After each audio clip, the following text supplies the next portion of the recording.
Hey guys, it's Garc from the Big Five, bringing to you guys a brand new video. I know it's been a minute since the Big Five has posted anything on the YouTube channel, but we have been posting here and there on the Instagram, so if you guys aren't following us there, follow us there.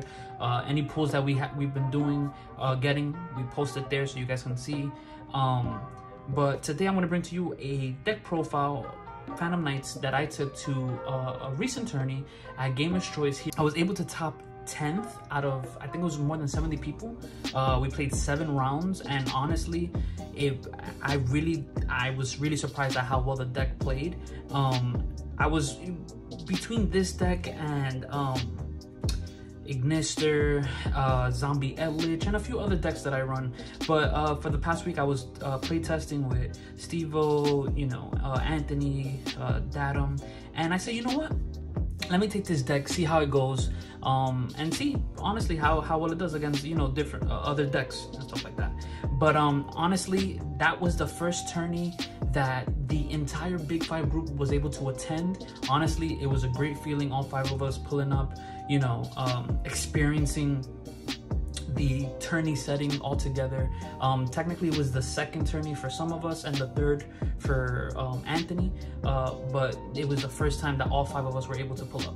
That day was honestly insane. It was $20 entry. We ended up getting, what was it, packs of Lightning Overdrive, sleeves, and some people were able to get mats. Unfortunately for me, when I signed up, they ran out of mats, so I was able to get 4 packs of Lightning Overdrive instead of 2. But I'm not gonna complain about that because I was finally able to pull, for the first time, for me personally, a Starlight Rare card. Now, I've never pulled one from any of the sets that we've opened, and honestly, seeing this that day, I was just like, no matter how I play that day, I'm walking out a winner because I was able to pull a Starlight, and this thing is just a beauty. I know I have it in the top loader, but it's amazing, honestly.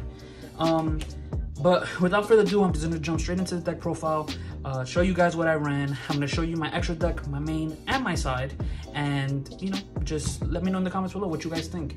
If you guys want to continue seeing our content, definitely hit the subscribe button and like this video so we can keep putting up content for you guys. But without further ado, let's jump right in. So I ran basic Phantom Knight package, 3 torn scales. It's a must, one of the starters for the deck.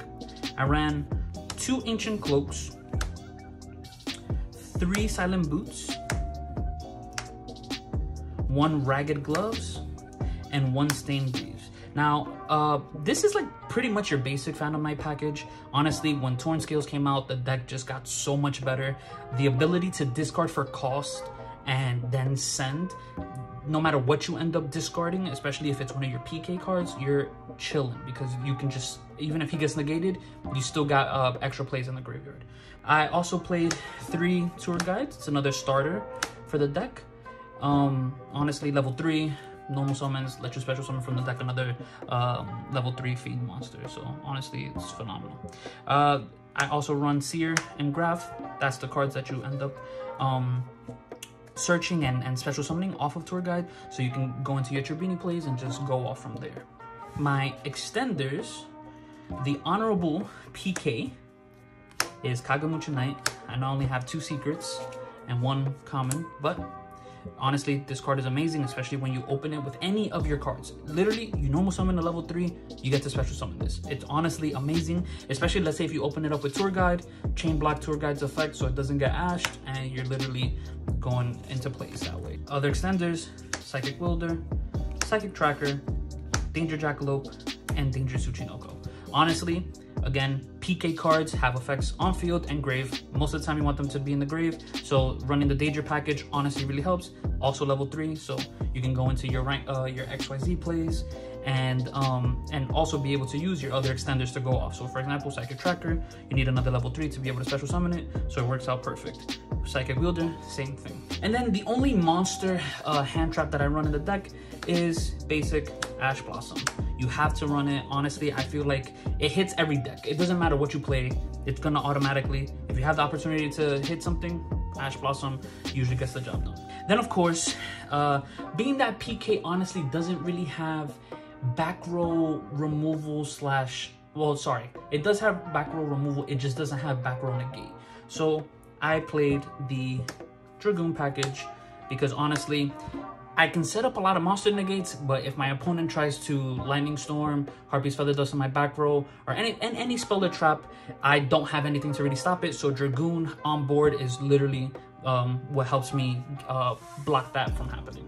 Then going into the rest of my spells, I play 1 Called by the Grave, 1 Monster Reborn, 1 Emergency Teleport, 1 Reinforcement of the Army, and the Phantom Knight rank up Magic Force.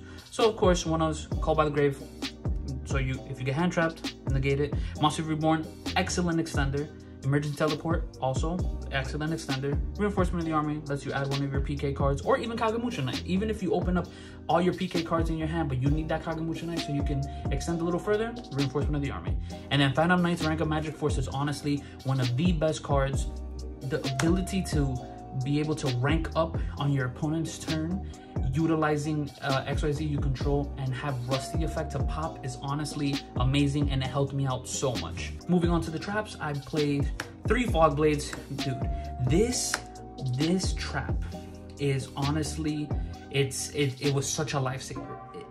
The ability to not only negate and stop your opponent from attacking, but the ability to also stop your opponent from attacking your own cards came in clutch. There was so many times where I had literally 1 monster on board and my opponent had game.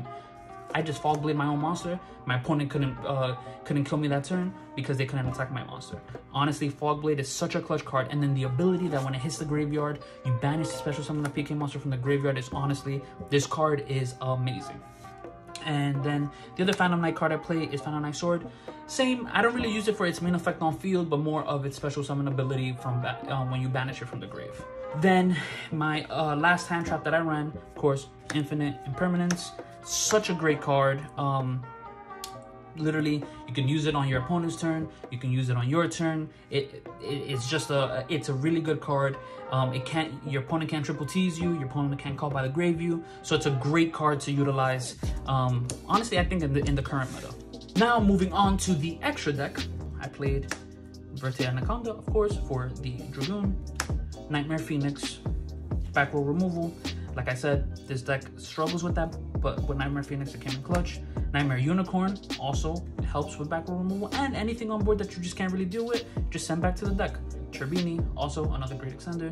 You put the ability to literally go into this with 2 cards, then do the BA package engrave, and just have, you know, so much monster recursion really helps the deck out. Then, of course, Rusty Bardich, gotta play this card. This card is amazing.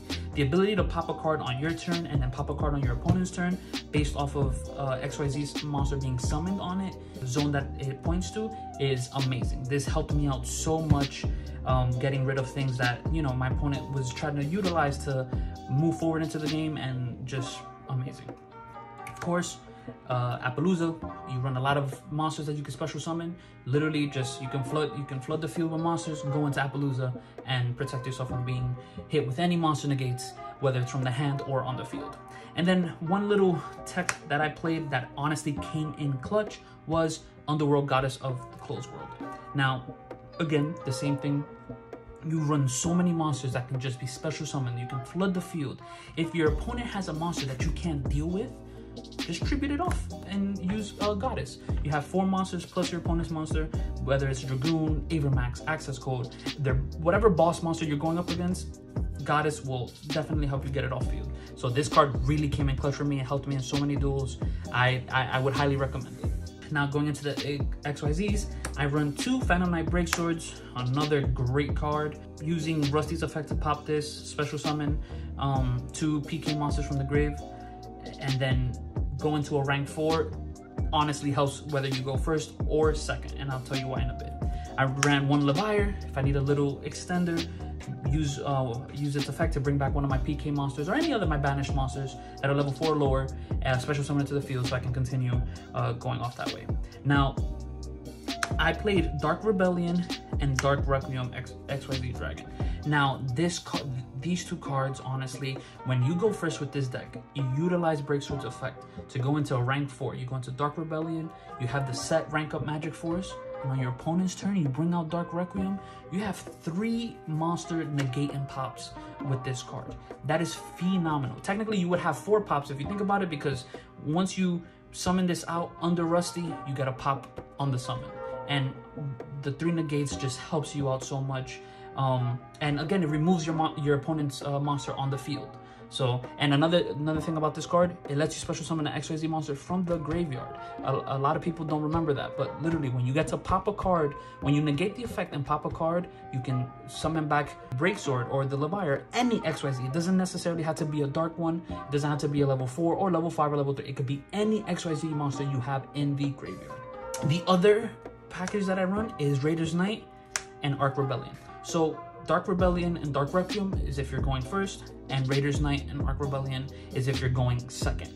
The ability to go into Raider's Knight, of course, utilizing Breaksword, bring out the level 4s, go into Raider's Knight, go into Arc Rebellion, use Arc Rebellion effect, negate everything on field, and gain the attack of everything is honestly, that's game. If your opponent has, if you've pretty much brought out all of your opponent's negates and they have nothing else on board, and you bring out Arc Rebellion, that's game, because it literally gains the attack of everything on the field. Of course, it can only attack, it's the only monster that can attack, but if you negate everything on the field, your, well, monster effects, you're clutch. So that was the XYZ package. And then the last card, of course, was Dragoon.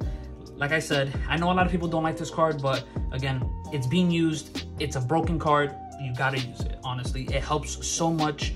Again, like I said, because this deck doesn't have that much back row negate, using Dragoon to be my back row negate, or Omni negate in any situation, helps me out so much. So many times people try to Harpy's Feather Dust me or Lightning Storm me, and literally if I have Dragoon on board, use Dragoon's effect to negate it, and I still have my 3 negates with Dark Requiem.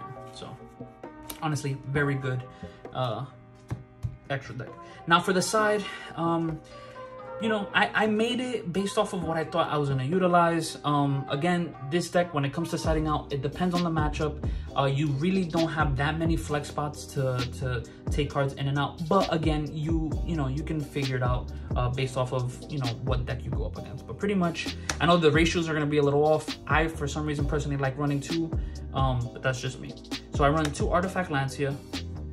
Honestly, Lancia is one of the best hand traps for this current meta. All the main decks that are being run right now use banish effects. If you use Lancia on your opponent before they can do anything, they literally just pass turn. Another card I use is Droll and Lock. Honestly, didn't use it that much in that tournament because again, the majority of the decks that I went up against were mostly using graveyard effects or special summoning straight from deck, or using the effects to banish to, you know, do whatever they needed. So again, it's still definitely a good card to run in your side if you need it, depending on your matchup. Ghost Bell, another great card, comes in clutch, especially when you go up against Tri Brigade. Both Lancia and Ghost Bell, so definitely it's a must. Now, going for the spells, one of Harpy Feather Duster, 2 Lightning Storm. Now, I made my deck going first deck, so I normally like to main Harpy's Feather Duster, but because I always try to go first, I keep it in the side. If I'm being forced to go second, you already know Harpy's Feather Duster being sent straight in, because it's such a great one of. And especially when you top deck that and your opponent has full back row, you just Harpy's Feather Duster is the greatest feeling in the world. Ran 2 droplets. Now, I know I ran a lot of monster negates and I ran Imperm, but the reason why I ran droplet was because, one, the ability to use droplet, sending cards from the field or my hand, helps me out if I need to combo off, but it also definitely helps me stop those monsters that, one, can be targeted by Impermanence and are just, you know, a beast on board, because it also has their attack. Then for the traps, I ran 2 anti-spells and 2 Solemn Judgments. Again, these cards came in clutch, especially depending on the deck that you're going up against. Going first, having anti-spell, Solemn Judgment, especially for me, helped me protect me from that back row, because Dragoon wasn't something that I can always bring out, but if I did, I was sitting lovely. But if I didn't, if I had anti-spell and Solemn Judgment, I was sitting pretty. But that's pretty much it for the deck profile, guys. Honestly, it was an amazing experience. I went, what was it? It was 7 rounds. I went 5 and 2. But again, all in all the duels were amazing. All the duels were great. The duelists were amazing. Gamerschoice, honestly, great for hosting those tourneys. And they constantly hosting tourneys pretty much every day and every weekend. But pretty much, guys, that was the deck profile. I hope you guys enjoyed it. If you did, please smash that like button, subscribe to our channel so you can view our future content and view past videos that we have posted on the channel. But we will definitely continue to upload and bring you guys more content, so stay tuned for that. But this is Garc from the Big Five signing out.